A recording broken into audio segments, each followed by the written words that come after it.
All right, so we have this hit react montage, and we can press play and see what it looks like. If we click play, we see that the from left montage section makes the character stumble to the right, its own right direction.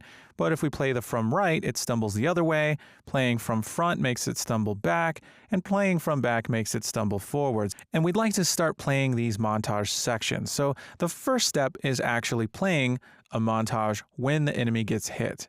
So that's going to bring us back to our C++ project, and we're going to go into enemy and add a variable for the hit react montage. We did something similar to this for our slash character. If we go back and look at slash character, we can remind ourselves what that looks like. Going into our public folder, we have slash character.h, and we can scroll down, and because of our handy multi-line comments, we can scroll down and right away we see our montage functions. We created a function for playing an attack montage. And if we scroll down to our private section, we have our animation montages, another nice handy multi-line comment, and we have our uanim montage called attack montage, which we can use here because we forward declared our uanim montage type up at the top. So these are a few things that we're going to want to do in our enemy class. So let's get started. I'm going to copy class uanim montage, the forward declaration, and paste it here in enemy since we plan on using that type here. So now we don't have to include the header for the anim montage type. And since we're stealing code from slash character, why don't we go down all the way to the private section and steal our attack montage along with this nice comment. I'd like that comment over in enemy.h as well. So we can make a private section here. So we don't actually have a private section. We're going to make one. So let's make a private section here. And we can just simply paste that in, and we have our uanim montage variable. Now, it's not going to be attack montage, but this is for reacting to hits. This is a hit react montage. And it's edit defaults only, which means we can set it in the default blueprint for the enemy. That's our BP enemy blueprint. So we're going to set that, but we also want to play this montage, and slash character made a handy function for that. We created play attack montage. So we're going to follow this example. I'm going to copy the comment since I like having these multi-line comments. I'm going to go to enemy.h, and in our protected section, we'll make our function for playing the hit react montage. So I have my comment there that I copied. I'm going to make a function. It's going to be void, and we'll call this play hit react montage. And we can simply define this function, and we're only going to play a montage. For now, we're just going to play one of those montage sections. We'll figure out very soon how to determine which direction the enemy should stumble in, but for now, we just want to play a montage, make sure we got things working. So how do we play a montage? Well, we can also remind ourselves because we did this in slash character. If we go to slash character.cpp, we can find one of those play montage functions. We can look at play attack montage or play equip montage. I'd like to look at play equip montage as it's simpler. And all we're doing here is we're getting our anim instance from the mesh. So we're calling get mesh. From the mesh, we can call get anim instance, which returns our anim instance. Remember, that's the base class for our animation blueprint. So once we get the anim instance and check to make sure it's not a null pointer, and also make sure that our montage variable itself is not a null pointer, then we can play the montage with montage play and then jump to the appropriate section, which is an F name. Now, play equip montage takes an F name as an input parameter. So that's a pretty good idea. We can make this an input parameter in our play hit react montage function. So what I'm going to do is copy these lines from play equip montage and come back to enemy.cpp and paste them in. Only we're not going to check our equip montage, we're going to check our hit react montage. So it's called hit react montage. We're going to check that instead. Make sure that's not a null pointer.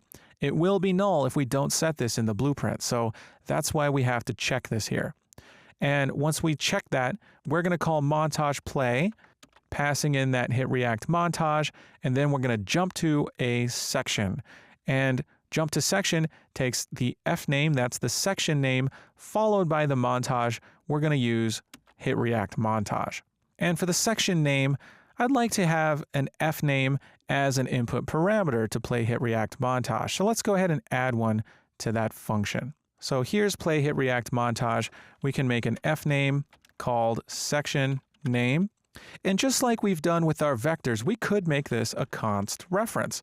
And that way, we'll avoid any copies when we pass in a variable value here. So we could have easily done that with our /character function, play equip montage. This could have been a const fname reference. In fact, we can just go ahead and change that and make it a little bit more efficient there. So we'll do that there. And that means we have to go to /character and make it a const reference there as well. So not really going to make too big of a performance difference. It's just good coding practice. So it's fine if you don't do it, but you're just a little bit more skilled of a programmer if you take advantage of const references. Okay, so now that we have our section name that we're passing in to play hit react montage, we need to make sure that the function here in enemy.cpp takes a const fname called section name, and that's what will be passed in to montage jump to section. And if we want to play a hit react montage, we can simply call this function in our get hit function here. So let's go ahead and do that. We'll call play hit react montage, and play hit react montage requires the section name as an f name. So I can say f name and construct one right here, passing in from left, and we'll play the montage section from left. So simply using the fname constructor to construct a new fname right here inside the parentheses, and that value will be passed in. All right, so back in the editor, we can hot reload and see if we can swing at the enemy and get it to play that montage. So after the live coding is done, we can test this out. Now, before we test, remember we added that hit react montage variable. If we scroll down and look for it, it's under montages here. It's called hit react montage, and we can search for am_hit react. So there's our montage. Now that that's set, we should be able to swing at the enemy, and it should be hit. And we're playing the from left montage section. So if I hit it from the left, it'll look correct. So I'm going to swing, and there we go. Check that out. Now, notice the character moves and then moves back. So something isn't quite right. And if I type tilde show collision and enter that console command, we can see the enemy character's capsule. And if I swing, notice the capsule stays where it is. And as soon as that montage is finished playing, the character is sort of pulled back to where it was before. So even though this animation is a root motion animation, we're not actually taking advantage of root motion by default. Now, the reason for this is we have to go into that animation and make sure that it's using root motion. So we'll go into the folder where we have that animation. That's in Mixamo Paladin Animations. And here's our React from Left animation. And we can select Asset Details and scroll down until we see the root motion section. And here's a checkbox that says Enable Root Motion. We have to check that. Now, again, this only works if the character has a root bone, but ours does. We went through all that work so that we could have a root bone. And as soon as I check Enable Root Motion, notice it doesn't move anymore here in this viewport. If I uncheck it, we see it stumble to the left, but if I check Enable Root Motion, it's staying where it is, which tells us that root motion is now enabled for it. So we can save and press play, and now if we hit the enemy, when it moves, it stays there. And if I type tilde show collision to see that collision capsule, I can swing, and we can see that the capsule moves along with the character. So the enemy character is getting its movement data from the animation itself. The animation is driving root motion on this character, which is really nice because we don't actually have to move the character. We don't have to call set actor location or anything like that. We can simply play the animation, and the animation moves it while playing that montage. So this is how we use root motion animations, and you can see that they look a lot more natural. If we had to, say, interpolate and somehow smoothly move the character over, it might not look as good as if we just use a root motion animation. Excellent. So that's how we enable root motion. So we need to do that for the other 3 hit react animations. So here's react from back. I can go to the root motion section and check enable root motion for that and save that. And we also need to do this for react from front. So we'll check enable root motion for that, and react from right, we'll check enable root motion for that as well. And now when we play any of those animations, we'll get root motion and the character will stumble, and it looks awesome. Great.